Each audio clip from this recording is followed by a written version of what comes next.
Magiging abala ngayong 2026 ang Asia's top-ranked female paddle player na si Jessica Agra. Pero hindi lang sa paddle, kundi maging sa kanyang kampanya sa isa pang umuusbong na racket sport ngayon sa bansa, na pickleball.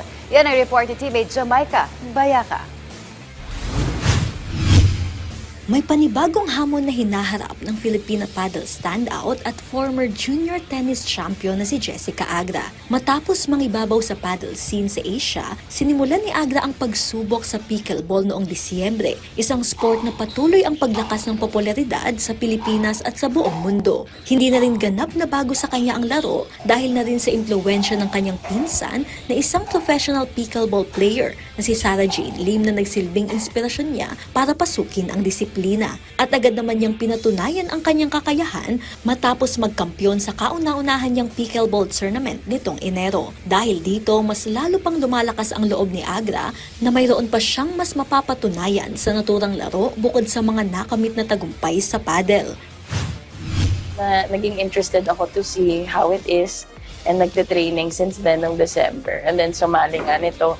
Both are very tactical, pero iba yung shots na pinapalo. Like sa paddle, mas flat and underspin. Sa pickleball, mas top spin. So iba din yung technique na ginagawa. Iba yung, although mukhang similar siya, tennis, paddle, and pickleball, iba-iba rin. Bagamat may kaugnay na pressure ang pagiging isa sa mga nasa tuktok ng isang sport, ibinahagi ni Agra na mas pinapahalagahan niya ang patuloy na pag-unlad at mga aral na natutuhan sa bawat laban, mapapadel man o pickleball.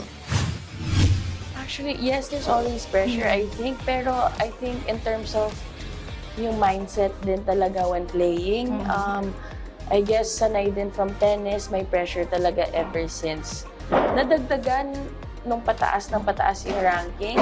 But every time I step into the court and even before that, nire-remind ko sarili ko na laro lang yan, anything can happen. But that I always give my best and then no matter what happens, masaya ako basta I give it my all. Sa ngayon, bukod sa mga international at local paddle tournaments na nakalinya sa kanyang kalendaryo, pinaghahandaan na rin ni Jess ang pagsali sa Philippine Pickleball League sa Marso. Patuloy din niyang binabalanse ang iba pang papel sa kanyang buhay bilang isang coach sa racket sports at bilang isang abogado. Isang patunay na hindi lamang sa laro na susukat ang disiplina at dedikasyon, kundi pati sa serbisyo at propesyon sa labas ng court.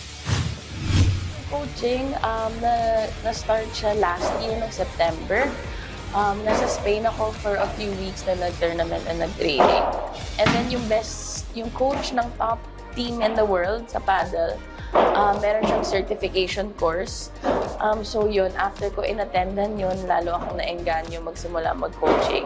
So nag-give way din yung ibang mga ginagawa imbes na, let's say, 100% of the time ginagawa. Nababawasan yung oras. But I'm hoping this year, I'd be able to balance all of it. Jamaica Bayaka para sa atletang Pilipino, para sa bagong Pilipinas.